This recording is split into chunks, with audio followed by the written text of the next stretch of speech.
few weeks ago, no one imagined that we'd had accomplished what we did here tonight. For most of this campaign, we were far behind, and we always knew our climb would be steep. But in record numbers, you came out and spoke up for change, and with your voices and your votes, we made it clear at that moment. In this election, there is something happening in America. There is something happening when men and women in Des Moines and Davenport, in Lebanon and Concord, come out in the snows of January to wait in lines that stretch block after block because they believe in what this country can be. There is something happening when Americans who are young in age and in spirit, who have never before participated in politics, turn out in different numbers we have never seen because they know in their hearts that this time must be different.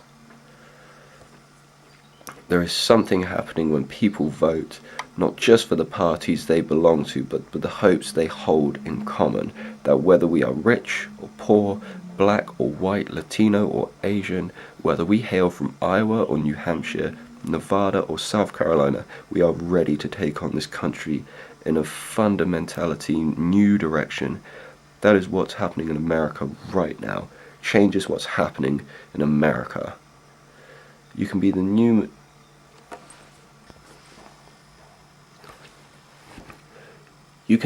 new majority who can lead this nation out of a long political darkness. Democrats, independents and Republicans who are tired of the division and distraction that has clouded Washington, who know that we can disagree without being disagreeable, who understand that if we mobilize our voices to challenge the money and influence that stood in our way and challenge ourselves to reach for something better, there is no problem we can't solve, no destiny we cannot fulfill. Our new American majority can end the outrage of unaffordable, unavailable healthcare in our time. We can bring doctors and patients, workers and businesses, Democrats and Republicans together.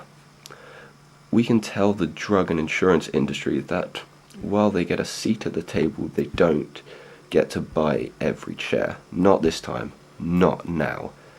Our new majority can end the tax breaks for corporations that end our jobs overseas and put a middle-class tax cut into the pockets of the working Americans who deserve it.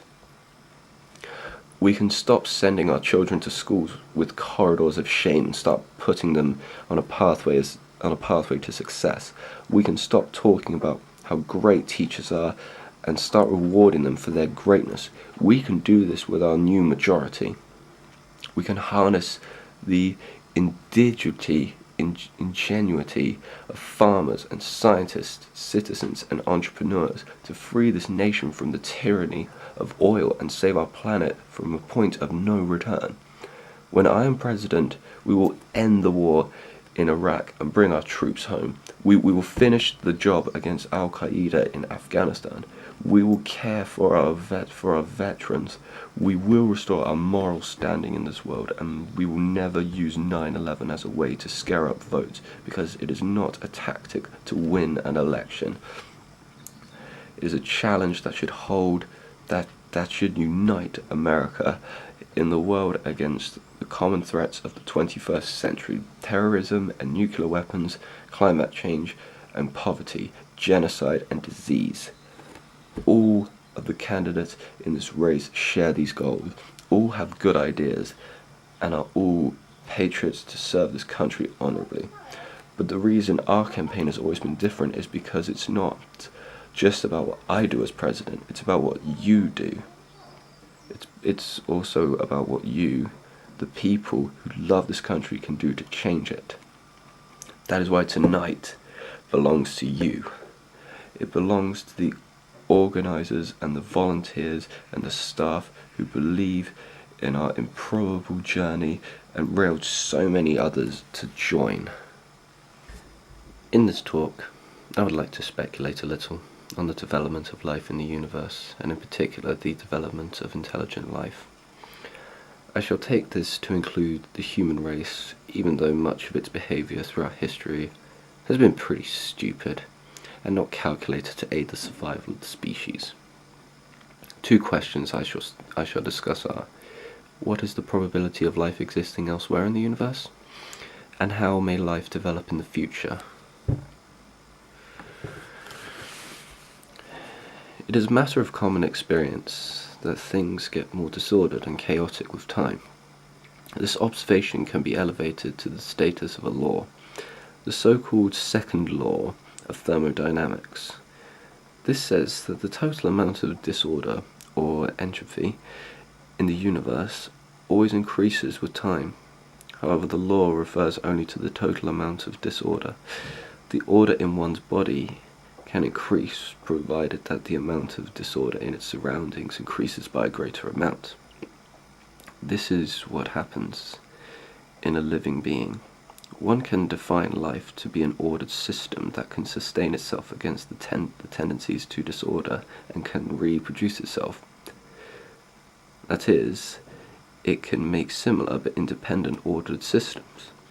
To do these things, the system must convert energy in some ordered form, like food, sunlight, or electric power, into disordered energy in the form of heat. In this way, the system can satisfy the requirements that the total amount of disorder increases, while at the same time increasing the order in itself and in its offspring.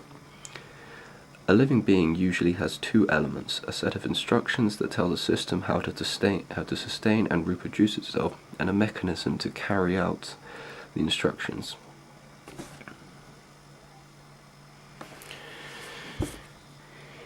In biology, these two parts are called genes and metabolism, but it's worth emphasizing that there need be nothing biological about them. For example, a computer virus is a program that will make copies of itself in the memory of a computer and will transfer itself into other computers. Thus it fits the definition of a living system that I have given. Like a biological virus, it is a rather degenerate form because it contains only instructions or genes and doesn't have any metabolism of its own. Instead, it reprograms the metabolism of the host computer or cell. Some people have questioned whether viruses should count as life because they are parasites and cannot exist independently of their host. But then most forms of life, ourselves included, are parasites in that they feed off and depend for their survival on other forms of life. I think computer viruses should count as life. Maybe it says something about human nature, that the only form of life we have created so far is purely destructive. Talk about creating life in our own image. I should return to electronic forms of life.